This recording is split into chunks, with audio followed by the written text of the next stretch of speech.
വചന ദീപ്തി ശുശ്രൂഷയിലേക്ക് ഏറെ സ്നേഹത്തോടെ എല്ലാവരെയും സ്വാഗതം ചെയ്യുന്നു.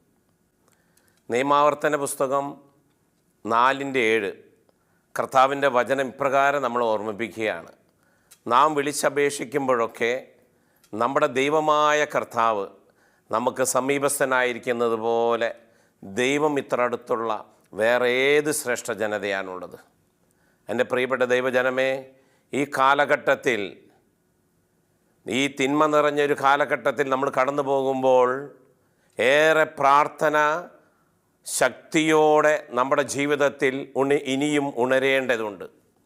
ഇനിയും വളരെ ശക്തമായി പ്രാർത്ഥനയിലൂടെ നമ്മുടെ ജീവിതം കടന്നു പോകേണ്ട സമയമാണ്. അതുകൊണ്ടാണ് പൗലോസ്ലീഹ എഫെസോസ്യർക്കെതിരെ ലേഖനത്തിൽ 5:16 കർത്താവിൻ്റെ വചനം പറയാണ്, ഇപ്പോൾ തിന്മയുടെ കാലഘട്ടം. നമുക്ക് ആർക്കും ഒരു സംശയമില്ല നമ്മുടെ ജീവിതത്തിൽ. ഇപ്പോൾ നമ്മളിപ്പോൾ കാണുകയും അറിയുകയും വായിക്കുകയും കേൾക്കുന്നത് എന്തു തന്നെയായാലും തിന്മയുടെ കാലഘട്ടം. ഒരു സന്തോഷം തരുന്ന വാർത്ത, ഒരു സമാധാനം തരുന്ന വാർത്ത ഒന്നും നമ്മൾ കാണുകയോ കേൾക്കുകയോ ഒന്നും ചെയ്യുന്നില്ല. എവിടെ നോക്കിയാലും കൊലപാതകങ്ങൾ, പ്രതിസന്ധികൾ, പീഡനങ്ങൾ, അപകടങ്ങൾ, പലതരത്തിലുള്ള പ്രശ്നങ്ങൾ. എൻ്റെ പ്രിയപ്പെട്ട ദൈവജനമേ, കർത്താവിൻ്റെ വചനം നമ്മളെ ഓർമ്മപ്പെടുത്തുകയാണ്, ഇപ്പോൾ തിന്മയുടെ കാലഘട്ടം. ഈ തിന്മയുടെ കാലഘട്ടം എങ്ങനെ നമുക്ക് നന്മയുടെ കാലഘട്ടമായി മാറ്റാൻ സാധിക്കും? പ്രിയപ്പെട്ട, നമുക്ക് സാധിക്കും. ഈ തിന്മ നിറഞ്ഞ കാലഘട്ടത്തിൽ നമുക്കറിയാം, നമ്മുടെ മക്കളായാലും ലോകത്തിലുള്ള എല്ലാവരും തിന്മ നിറഞ്ഞുകൊണ്ടിരിക്കുക. പലതരത്തിൽ ക്രിസ്തുവിൽ നിന്നും കൂദാശ ജീവിതത്തിൽ നിന്നും എല്ലാം അകന്ന് പോയിക്കൊണ്ടിരിക്കുക. അവർക്ക് തന്നെ എങ്ങനെ ജീവിക്കണം, എങ്ങനെ മുന്നോട്ട് പോകണം, എങ്ങനെയാലും ജീവിക്കണം. അത് ആരെ പറ്റിച്ചിട്ടായാലും, എന്തെല്ലാം പ്രതിസന്ധികളോട്, എന്തെല്ലാം പ്രശ്നങ്ങൾ ഉണ്ടാക്കിയിട്ടായാലും ജീവിക്കണം, ജീവിതം മുന്നോട്ട് പോകണമെന്ന് മാത്രമേ ചിന്തയുള്ളൂ. പ്രിയപ്പെട്ടവരെ, അതുകൊണ്ട് നമുക്ക് എങ്ങനെ തിന്മ നിറഞ്ഞ ഈ കാലഘട്ടം നന്മയുടെ കാലഘട്ടമായി മാറ്റാൻ സാധിക്കും? അതിനൊറ്റ വഴിയല്ലോ കർത്താവിൻ്റെ തിരുവചനം. മാർക്കോസിൻ്റെ സുവിശേഷം 9:29 കർത്താവിൻ്റെ വചന ശക്തിയോടെ പറയുന്നു. കർത്താവിൻ്റെ വചനം മാർക്കോസ് 9:29 കർത്താവിൻ്റെ വചനം ശക്തിയോടെ നമ്മളോട് പറയുകയാണ്, പ്രാർത്ഥനയോടെയല്ലാതെ മറ്റൊന്നും കൊണ്ടും ഈ വർഗം നമ്മളെ വിട്ടുപോകിയില്ല. ഹല്ലേലൂയ. കർത്താവിൻ്റെ തിരുവചനത്തിൽ നമ്മളോട് പറയുകയാണ്, പ്രാർത്ഥനയോടെയല്ലാതെ മറ്റൊന്നും കൊണ്ടും ഈ വർഗം നമ്മളിൽ നിന്ന് വിട്ടുപോകുകയില്ല. അതിൻ്റെ പ്രിയപ്പെട്ടവരെ, നമ്മുടെ ജീവിതത്തെ തകർക്കുന്ന, നമ്മുടെ മക്കളുടെ ജീവിതത്തെ തകർക്കുന്ന, കുടുംബങ്ങളെ തകർക്കുന്ന പ്രിയപ്പെട്ടവരെ, ഈ തിന്മ വിട്ടുപോകണമെങ്കിൽ നമ്മുടെ പ്രാർത്ഥനയുടെ ശക്തി ഇരട്ടിയാക്കണം. നമ്മുടെ ജീവിതങ്ങളിൽ ഇനി നമ്മൾ പഴയ പോലെ ഉണ്ടും മുറങ്ങി നടന്ന പോരാ. മറ്റുള്ള വിശേഷങ്ങളിലേക്ക്, ലോകത്തിൻ്റെതായ സംസാരങ്ങളിലേക്ക്, ജീവിതങ്ങളിലേക്ക് പോയാൽ പോരാ.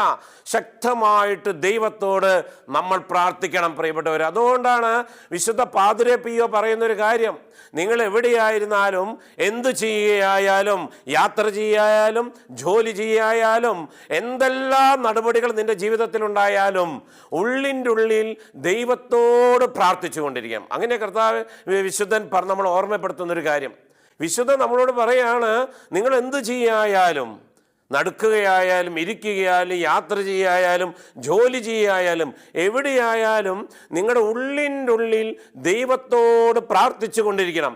അങ്ങനെ നിങ്ങൾ പ്രാർത്ഥിക്കുമ്പോൾ ദൈവമായിട്ടൊരു ആഴത്തിലൊരു ബന്ധമുണ്ടായിരിക്കും.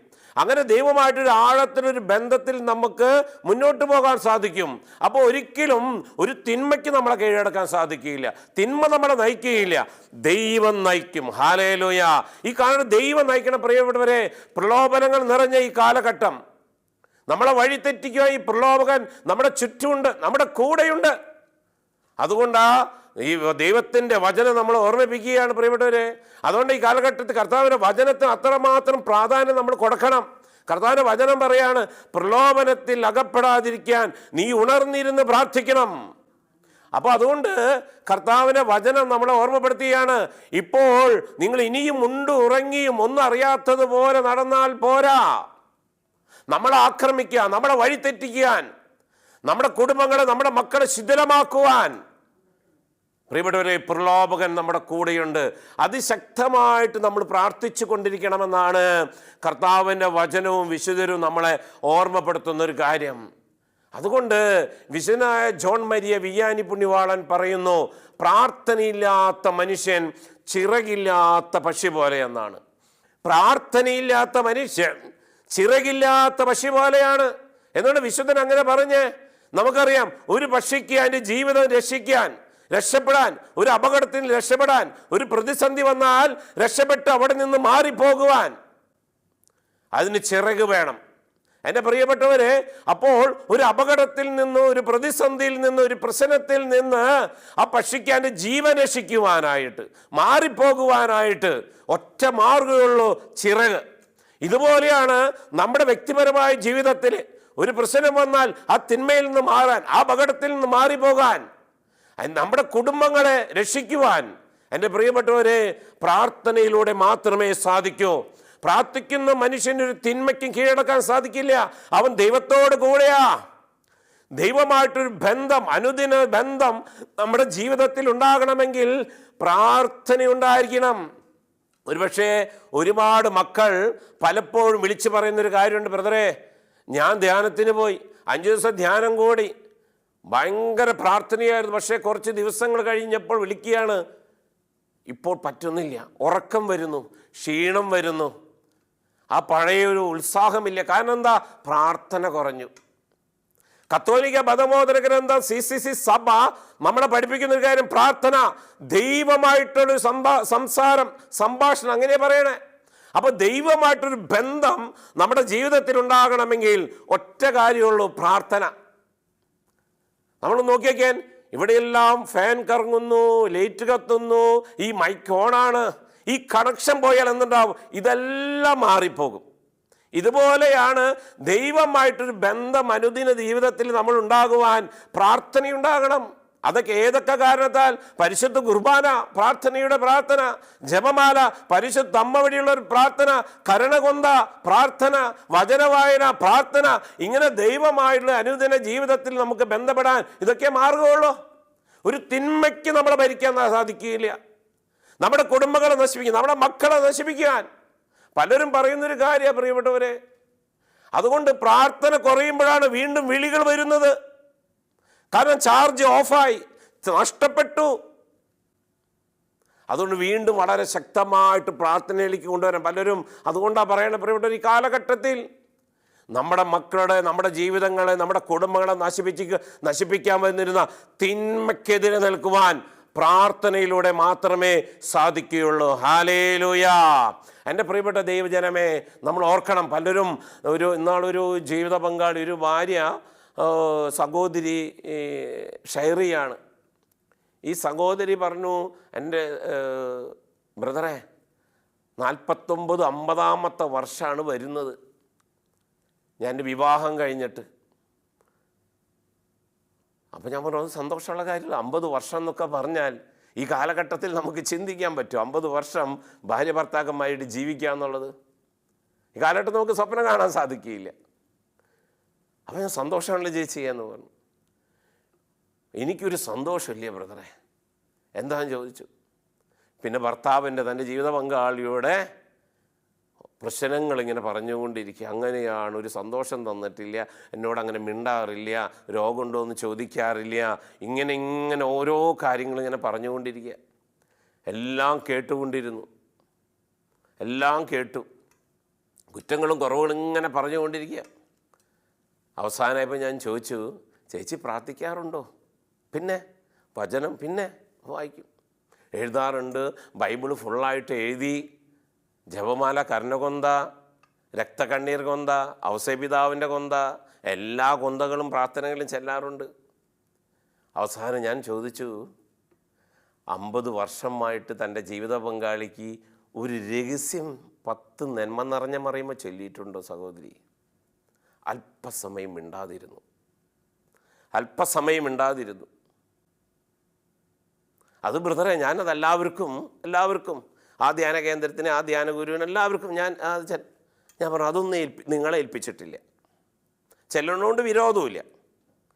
പക്ഷേ പരിശുദ്ധമായ കുർബാനയിൽ, പരിശുദ്ധമായ അൾത്താരയിൽ വെച്ച് നിന്റെ കുറവ്, അല്ലെങ്കിൽ ആ മനുഷ്യന്റെ തനിക്ക് തരാൻ പോകുന്ന ജീവിത പങ്കാളിയുടെ കുറവ് കണ്ട് തന്നെയാണ് സഹോദരിയെ ദൈവം ഏൽപ്പിച്ചത്.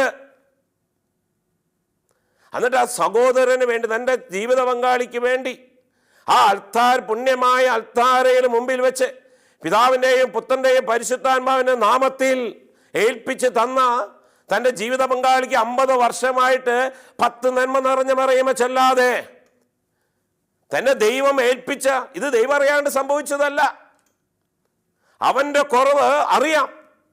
അങ്ങനെയാണല്ലോ അവസാന പിതാവിനെ ഏൽപ്പിച്ചു കൊടുത്തത്. തൻ്റെ ജീവിത പങ്കാളി ഗർഭിണിയാന്നുള്ളത് ദൈവത്തിന് അറിഞ്ഞോടെ. പക്ഷെ എന്തുകൊണ്ടാ ഇതിനെ നോക്കാൻ പറ്റുള്ളൂ എന്നറിയാം. അതുകൊണ്ട് നമുക്കൊക്കെ അങ്ങനെ തന്നിട്ടുള്ളത്. കുറവില്ലാത്തവരൊന്നുമില്ല. എൻ്റെ സഹോദരി പ്രാർത്ഥിച്ചിട്ടുണ്ടോ? 10 നന്മ നിറഞ്ഞ മറിയമ്മ ഒരുപാട് ജപമാല ചൊല്ലുന്നില്ലേ? ഒരു ജപമാല ചൊല്ലിന്നല്ല ചോദിച്ചത്. 10 നന്മ നിറഞ്ഞ മറിയമ്മ 50 വർഷമായിട്ട് ഈ മനുഷ്യന് വേണ്ടി ആര് പ്രാർത്ഥിക്കും? ഞാനത് ചോദിച്ചു. ഈ തന്നെ ഏൽപ്പിച്ചു തന്ന തൻ്റെ ജീവിതം മരണം വരെയും കൂടെ ഉണ്ടാകും. എല്ലാ രോഗത്തിലും എല്ലാ ദുഃഖത്തിലും കൂടെ ഉണ്ടാകും. ഒരുമിച്ച് നിൽക്കണ്ട നിങ്ങൾ. ആ മനുഷ്യന്റെ കുറവുകളിൽ നോക്കി ആ മനുഷ്യന് ആര് പ്രാർത്ഥിക്കും? അയൽവക്കാർ പ്രാർത്ഥിക്കോ? നാട്ടുകാർ പ്രാർത്ഥിക്കോ? ആര് പ്രാർത്ഥിക്കും? ഞാൻ പ്രാർത്ഥിക്കണ്ടേ? അതല്ല എൻ്റെ ഉത്തരവാദിത്തം. പിന്നെ ആ സഹോദരിക്ക് ഒന്നും ഉണ്ടാകും, കാരണം കണ്ണുനീര് വരികയാണ്. ഒരു അന്ധതയാ പ്രിയപ്പെട്ടവർ നമുക്ക്. നമ്മുടെ മക്കൾക്ക് വേണ്ടി ആര് പ്രാർത്ഥിക്കും? ഇന്ന് പല ഓരോ മണിക്കൂറിലും അരമണിക്കൂറിലും 15 മിനിറ്റ് വീതം ഇങ്ങനെ വിളി വന്നുകൊണ്ടിരിക്കുക. ഞങ്ങളുടെ പോലെ ബ്രദേഴ്സിനൊക്കെ വൈദികർക്കൊക്കെ വഴിതെറ്റി പോകുന്ന മക്കള്, പല തെറ്റായ ബന്ധങ്ങളിൽ പോകുന്ന മക്കള് വിദേശത്തേക്ക് വിട്ടു. തോബിത്തിന്റെ പുസ്തകത്തിൽ 5-ാം അധ്യായത്തിൽ പ്രിയപ്പെട്ടവരെ 4-ാം അധ്യായത്തിലും 5-ാം അധ്യായത്തിലും വായിച്ചാൽ അറിയാൻ പറ്റും. തോബിയാസിനെ സ്വന്തം മകനൊരു യാത്രയ്ക്ക് പറഞ്ഞു വിടുമ്പോൾ ആ അപ്പൻ മകന് പറഞ്ഞ കാര്യം, ദൈവത്തെ മറക്കരുത്, ദാനധർമ്മം ചെയ്യണം, പാപം ചെയ്യരുത്, ദൈവത്തിൽ നിന്ന് അകലരുത് എന്ന് പറഞ്ഞു കൊടുക്കുന്ന കുറച്ച് കാര്യങ്ങൾ. നമ്മൾ ആരാണ് നമ്മുടെ മക്കളെ പുറത്തേക്ക് വിടുമ്പോൾ ഇത് ഉപദേശിക്കാറ്? മക്കൾ പുറത്തേക്ക് പോയി കുറെ കാശ് കൊണ്ടുവരണം, നന്നാവിടുന്ന് മാത്രമേ ചിന്തയുള്ളൂ. ആര് പ്രാർത്ഥിക്കാറുണ്ട്? മാസം വരുന്നത് നോക്കും, പിന്നെ എല്ലാം കൈവിട്ട് പോകുമ്പോഴാണ് വിളിക വരുന്നത്, ഓട്ടങ്ങൾ കൂടുന്നത്, ധ്യാന കേന്ദ്രത്തിലേക്ക് ഓടുന്നത്, അച്ഛന്മാരുടെ അടുത്തേക്ക് ഓടുന്നത്. അതിന് മുമ്പൊന്നുമില്ല. എൻ്റെ പ്രിയപ്പെട്ട ദൈവമക്കളെ, നമ്മുടെ മക്കൾ നമ്മുടെ കുടുംബത്തിൽ നിന്നും, നമ്മുടെ ജീവിത പങ്കാളി നമ്മുടെ കുടുംബത്തിൽ നിന്ന് പുറത്തേക്ക് കടക്കുന്ന നിമിഷം നമ്മുടെ കരങ്ങൾ സ്വർഗത്തിലേക്ക് ഉയരണം. ഹല്ലേലൂയ. നമ്മളെ ഏൽപ്പിച്ചു തന്നവരാ നമ്മുടെ മക്കളെ ദൈവം ദാനമായി തന്നതാ. നമ്മുടെ ജീവിത പങ്കാളിയെ ജീവിതകാലം മുഴുവൻ ആര് പ്രാർത്ഥിക്കും? നമ്മളാണ് അവർക്ക് വേണ്ടി പ്രാർത്ഥിക്കേണ്ടത്. എൻ്റെ പ്രിയപ്പെട്ടവരെ, തിന്മ നിറഞ്ഞ ഈ കാലഘട്ടത്തിൽ നമ്മുടെ ജീവിത പങ്കാളി നമ്മുടെ കുടുംബത്തെയും വേണ്ടി നമ്മൾ പ്രാർത്ഥിക്കുന്നവരായിട്ട് മാറണതാ വിശുദ്ധനായ ജോൺ മരിയ വിയാനി പുണ്യവാളൻ പറഞ്ഞത്. പ്രാർത്ഥിക്കാത്ത കുടുംബം, പ്രാർത്ഥിക്കാത്ത വ്യക്തി ചിറകില്ലാത്ത പക്ഷി പോലെയാ. അവ എപ്പോൾ വേണമെങ്കിലും തകർന്നു പോകാം, വീണു പോകാം. ആ പ്രാർത്ഥിക്കുന്ന ഒരു വ്യക്തിക്ക് മാത്രമേ ദൈവത്തിൽ ആശ്രയിക്കാൻ പറ്റത്തുള്ളൂ. ഒരു പ്രശ്നം വന്നാൽ, ഒരു പ്രതിസന്ധി വന്നാൽ, അത് രോഗമായിക്കോട്ടെ, കടബാധിതയായിരിക്കും, എന്ന് തന്നെ ആയിക്കോട്ടെ. ഞാൻ ഓർക്കാം, വർഷങ്ങൾക്ക് മുമ്പ് എൻ്റെ ജീവിതത്തിൽ വലിയൊരു ട്രാജഡി വന്നു.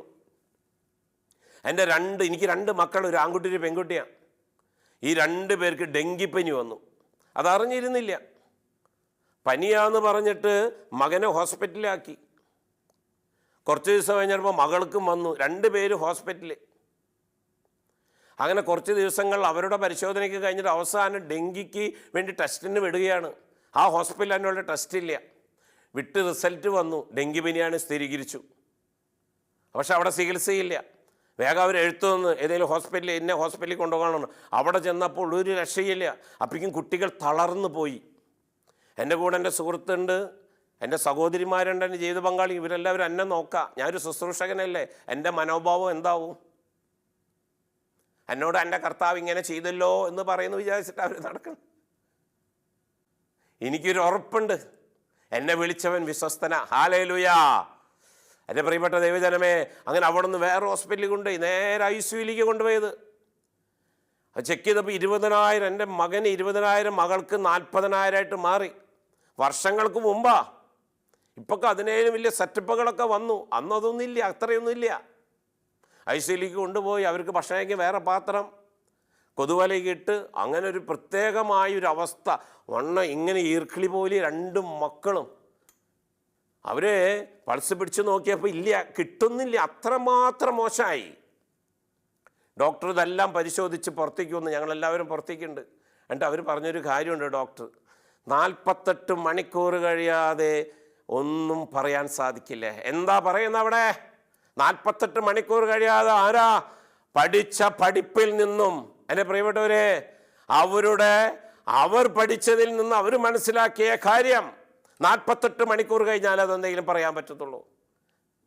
ഞാൻ എൻ്റെ ജീവിത പങ്കാളിയെ വിളിച്ച്, വായോ നമുക്കൊരു സ്ഥലം വരെ പോവാമെന്ന് പറഞ്ഞു. അവിടെ ഒരു ചാപ്പലുണ്ട്, അവിടെ പോയിരുന്നു പ്രാർത്ഥിച്ചു. എൻ്റെ കണ്ണുനീര് മുഴുവൻ കർത്താവിൻ്റെ സന്നിധിയിൽ വീണു. കർത്താവിന് മുമ്പിൽ മുട്ടുകുത്തി, കർത്താവിനുമായി കൈനീട്ടി. വേറെ ആരുടെ മുമ്പിൽ കൈനീട്ടിയില്ല, ആരുടെ മുമ്പിൽ കണ്ണുനീര് വീഴ്ത്തിയില്ല, ആരുടെ മുമ്പിൽ മുട്ടുകുത്തിയില്ല. ആ വൈദ്യശാസ്ത്രത്തിന് മുമ്പിൽ മുട്ടുകുത്തിയില്ല. ഞങ്ങളെ രക്ഷിക്കണമെന്ന് പറഞ്ഞില്ല, കൈനീട്ടി. കർത്താവിന് മുമ്പിൽ. എൻ്റെ പ്രിയപ്പെട്ടവരെ, ഞാനും എൻ്റെ ജീവിത പങ്കാളിയും ആ നിമിഷം മുതൽ അൾത്താരിരുന്ന് പ്രാർത്ഥിച്ചു. അതാ മത്തായി 18:19 പറയുന്നത്, ഈ ഭൂമിയിൽ 2 പേർ യോജിച്ച് ചോദിക്കുന്ന ഏത് കാര്യവും തൻ്റെ സ്വർഗസ്ഥനായ പിതാവ് നടത്തിത്തരുമെന്നാണ് പറയണത്. നടത്തിത്തരും, ഒരു സംശയമില്ല ആ കാര്യത്തിൽ. നടത്തിത്തരും, അതൊരു ഉറപ്പാ. വെറുതെ ഈ ലോകം കാണുന്ന അറിവിലല്ല പറയണത്, അതൊരു വാഗ്ദാന. നടത്തിത്തരും. എൻ്റെ പ്രിയപ്പെട്ട, ഞങ്ങൾ പ്രാർത്ഥിച്ചു. രാത്രിയായി, ഞങ്ങളെ വിട്ടുകൊടുത്തില്ല. ഞങ്ങൾ പ്രാർത്ഥിച്ചു. വേറെ ആരോട് പരാതി പറയാൻ? മനുഷ്യൻ കൈവിട്ടു, വൈദ്യശാസ്ത്രം കൈവിട്ടു, പിന്നെ ആര്? ഇതൊന്നും നമുക്ക് വിഷയമില്ല. കർത്താവിന് മുമ്പിൽ മുട്ടികുത്തി കണ്ണീരോടെ കരങ്ങൾ ഉയർത്തി പ്രാർത്ഥിച്ചു. തിരുവചനത്തിലെല്ലാം നിങ്ങൾ നോക്കിക്കോ പ്രിയപ്പെട്ടവരെ, നമ്മൾ അങ്ങനെ പഠിക്കണം. തിരുവചനത്തിൽ നോക്കിയോ, എപ്പോഴൊക്കെ കരങ്ങൾ ഉയർത്തിയോ അപ്പോഴെല്ലാം വിജയം വരിച്ചിട്ടുണ്ട്, അപ്പോഴെല്ലാം രക്ഷ പ്രാപിച്ചിട്ടുണ്ട്. കർത്താവിന് മുമ്പിൽ മുട്ടുകുത്തി കരങ്ങൾ ഉയർത്തി പ്രാർത്ഥിച്ചു കണ്ണീരോടെ. രാത്രി എപ്പോഴോ ഡോക്ടർ ആ നിമിഷം ഓരോ മണിക്കൂർ നോക്കുമ്പോഴും കൗണ്ട് നോക്കേണ്ടെന്നാണ്.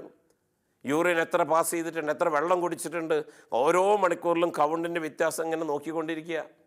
വ്യത്യാസങ്ങളൊന്നും വന്നില്ല. രാത്രി എപ്പോഴോ ആ സമയത്തൊക്കെ ഞങ്ങളുടെ അടുത്ത് ഇങ്ങനെ പറയും, ഒരു വ്യത്യാസം കാണിക്കുന്നില്ല, എന്താ ചെയ്യണമെന്നറിയില്ല, വേറെ വല്ലയിടത്തേക്കും കൊണ്ടുപോകണോ? ഒന്നിനും മറുപടിയില്ല. അവരോട് പറഞ്ഞു, ഞങ്ങൾ ഇവിടെയുണ്ട്. എൻ്റെ പ്രിയയുടെ രാത്രിയുടെ എപ്പോഴോ സമയത്ത് ഡോക്ടർ വിളിക്കണു എന്ന് പറഞ്ഞ് അവിടെ ചെന്നു. അവിടെ ചെന്നപ്പോൾ ഡോക്ടർ പറഞ്ഞു, എന്താ സംഭവിച്ചതെന്ന് ഞങ്ങൾക്ക് അറിയത്തില്ല, എങ്ങനെ സംഭവിച്ചു എന്നും അറിയത്തില്ല.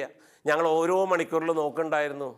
പക്ഷേ കഴിഞ്ഞ 1 മണിക്കൂറിൻ്റെ റിസൾട്ട് വന്നപ്പോൾ മകന് 20,000 ഉണ്ടായിരുന്നത് 80,000-ഉം 40,000 ഉണ്ടായിരുന്നത് 1,40,000 കൗണ്ട് കൂടി വന്നു. Praise the Lord, hallelujah. നാം വിളിച്ചപേക്ഷിക്കുമ്പോഴൊക്കെ നമ്മുടെ ദൈവമായ കർത്താവ് നമുക്ക് സമീപസ്ഥനായിരിക്കുന്നത് പോലെ ദൈവം ഇത്ര അടുത്തുള്ള വേറെ ശ്രേഷ്ഠനാണ്. അപ്പോൾ ഇവിടെ ഇന്ന് അവർ വളർന്ന് വലുതായി. 2 മക്കളും വിദേശത്താണ്. വിദേശത്തേക്ക് പോകണമെന്ന് പറഞ്ഞപ്പോഴും പൈസയ്ക്ക് ബുദ്ധിമുട്ടുണ്ടായിട്ടല്ല. അതിൻ്റെ പ്രിയപ്പെട്ടവരെ, പ്രശ്നങ്ങളില്ലാതിരുന്നുള്ള ഒരു മനുഷ്യനല്ല ഞാൻ. ആരേക്കാൾ പ്രശ്നങ്ങളുള്ള ഒരാളാണ്, ഏറെ ബുദ്ധിമുട്ട് അനുഭവിക്കുന്ന ഒരാളാണ്. അവർ 2 പേര് വിദേശത്ത് പോകുന്നപ്പോഴും ഞാൻ പ്രാർത്ഥിച്ചൊരു കാര്യമുണ്ട്. എൻ്റെ മക്കൾക്ക് എന്നും പ്രാർത്ഥിക്കുവാനും വിശുദ്ധ ബലി അർപ്പിക്കുവാനും ദൈവമേ നീ അവിടുന്ന് ഒരുക്കണം. പോകുന്ന സ്ഥലം എവിടെയായാലും എൻ്റെ പ്രിയപ്പെട്ടവരെ, അവർക്ക് അതിനൊരു കുറവും കർത്താവ് വരുത്തിയിട്ടില്ല. ഹല്ലേലൂയ. നമ്മൾ പ്രാർത്ഥിക്കാൻ പ്രിയപ്പെട്ടവരെ, അല്ലാതെ അവർ പോകുമ്പോൾ ബൈബിളും കുരിശും ജപമാലയും അന്നവെള്ളമൊക്കെ കൊടുത്തേച്ചിട്ട് വിട്ടത്, ബാക്കി എന്തും അതിൽ തൂക്കം കൂടി കഴിഞ്ഞാൽ ബാക്കിയെല്ലാം മാറ്റും, ഇത് മാത്രം അവിടെ ഇരിക്കും. എൻ്റെ പ്രിയപ്പെട്ടവരെ, അങ്ങനെ നമ്മൾ നമ്മുടെ ജീവിതങ്ങളെ സുരക്ഷിതമാക്കുവാനായിട്ട് പിശാചിൻ്റെ തിന്മയിൽ നിന്നും പിടിയിൽ വരാനായും നമ്മൾ പ്രാർത്ഥിക്കണം കർത്താവിനോട്. പ്രാർത്ഥന നമ്മുടെ ജീവിതത്തിൽ ഉണ്ടായിരിക്കണം. നിങ്ങൾ ഓർത്തേക്ക് എൻ്റെ പ്രിയപ്പെട്ടവരെ, തോബിത്തിൻ്റെ പുസ്തകത്തിലെ 8-ാം അധ്യായത്തിലെ തോബിയാസും സാറയും തോബിയാസ് സാറയെ വിവാഹം കഴിച്ച ആ ആദ്യ രാത്രിയിൽ തോബിയാസ് സാറയോട് പറയുന്നൊരു കാര്യമുണ്ട്. ആ ആദ്യ രാത്രിയിൽ നമുക്കൊരുമിച്ച് പ്രാർത്ഥിക്കാം. ആര് ചെയ്യുന്നു? ആര് പറയുന്നു? അവരൊരുമിച്ച് അങ്ങനെ പ്രാർത്ഥിച്ചുകൊണ്ടിരിക്കുക. പക്ഷേ ഒരിക്കലും ഒരു മനുഷ്യന് ചിന്തിക്കാൻ പറ്റില്ല അതുപോലെ അപ്പുറത്ത് സംഭവിക്കുന്നത്. അതായത് തോബിയാസിൻ്റെ അമ്മായിപ്പൻ, സാറയുടെ അപ്പൻ റഗവേൽ എന്ത് ചെയ്യായിരുന്നു? ശവക്കുഴി കുത്തുകയായിരുന്നു. ശവക്കുഴി. നിങ്ങൾ ആലോചിക്കാൻ, സ്വന്തം മരുമകനെ കുഴിച്ചിടാൻ, ആ രാത്രിയിൽ കുഴിച്ചിടാൻ ശവക്കുഴി കുത്തുന്ന ഒരു അമ്മായപ്പൻ. നമുക്ക് അത് ബൈബിളിൽ പറയുന്നത് എന്തുകൊണ്ടാണെന്നുള്ളത്. അതുവരെ വിവാഹം വെച്ച 7 പേരെയും ആ പൈശാചിക ശക്തി കൊന്നു. രാത്രിയുടെ യാമങ്ങളിൽ കുഴി കുത്തി കഴിഞ്ഞിട്ട് ഒരു ദാസയെ വിട്ട് റഗവേൽ പറയുന്നുണ്ട്, നീ പോയി നോക്ക്, അവർ മരിച്ചിട്ടുണ്ടെങ്കിൽ അവരെ കുഴിച്ചിടാമെന്ന്. എൻ്റെ പ്രിയപ്പെട്ട ദൈവമക്കളെ, അവിടെ ചെന്ന് ദാസി നോക്കിയപ്പോൾ അവർ സുഖമായി ഉറങ്ങുകയാണ്. ഇതാണ് പ്രിയപ്പെട്ടവരെ, നമ്മൾ പ്രാർത്ഥിച്ചാൽ ദൈവം ഇറങ്ങി വരും. ഇവിടെ വിശുദ്ധ ഗ്രന്ഥത്തിൽ തോബിത്തിന്റെ പുസ്തകത്തിൽ പറയുന്നു, നിങ്ങൾ പ്രാർത്ഥിച്ചാൽ നിങ്ങളെ ഉപദ്രവിക്കുവാൻ, നിങ്ങളെ ഇല്ലാതാക്കുവാൻ, നിങ്ങളെ നശിപ്പിക്കുവാൻ, നമ്മുടെ കുടുംബങ്ങളെ, നമ്മുടെ മക്കളെ, ഈ ലോകത്തെ നശിപ്പിച്ചുകൊണ്ടിരുന്ന തിന്മ വിട്ടുപോകും. എൻ്റെ പ്രിയപ്പെട്ട ദൈവമക്കളെ, നമ്മൾ അങ്ങനെ ഒരു ജീവിതത്തിലേക്ക്, ദൈവമായിട്ടൊരു ബന്ധത്തിലേക്ക് കടന്നു വരാൻ സാധിക്കണം. ഈ കാലഘട്ടത്തിൽ നമ്മൾ പ്രാർത്ഥിക്കണം, ഇരട്ടി പ്രാർത്ഥിക്കണം. ഇരട്ടി പ്രാർത്ഥനയോടെ നമ്മൾ ചിന്തിക്കാൻ പറ്റാത്ത പല കുടുംബങ്ങൾ നശിച്ചു കൊണ്ടിരിക്കുന്നതിൻ്റെ ഒന്ന് കുടുംബ പ്രാർത്ഥന നഷ്ടപ്പെട്ടതാണ്. അതാണ് പ്രഭാഷകൻ്റെ പുസ്തകം 27:3 പറയുന്നത്, ദൈവഭക്തിയിൽ ദൃഢതയും തീഷ്ണതയും ഇല്ലാത്തവൻ്റെ ഭവനം അതിവേഗം നശിച്ചു പോകും. അതുകൊണ്ട് നമുക്ക് ശക്തമായിട്ട് ഉണരാം, ഇനി ഉണർന്ന് പ്രാർത്ഥിക്കാം. ഈ തിന്മ, ഈ നമ്മുടെ കുടുംബങ്ങളെ, നമ്മുടെ ജീവിതങ്ങളെ, നമ്മുടെ മക്കളെ, തിരുസഭയെ, സന്യസ്ത ജീവിതങ്ങളെ എല്ലാം നശിപ്പിച്ചു കൊണ്ടിരിക്കുന്ന തിന്മ വിട്ടുപോകണമെങ്കിൽ അതിശക്തമായിട്ട് പ്രാർത്ഥിക്കണം. നമുക്ക് പ്രാർത്ഥിക്കാൻ, എൻ്റെ പ്രിയപ്പെട്ട ദൈവജനമേ, നമ്മുടെ മക്കൾക്ക്, ഈ ലോകത്തിന്, അധികാരികൾക്ക് വേണ്ടി, നമ്മുടെ കുടുംബങ്ങൾക്ക് വേണ്ടി സർവശക്തിയോടെ പ്രാർത്ഥിക്കാം.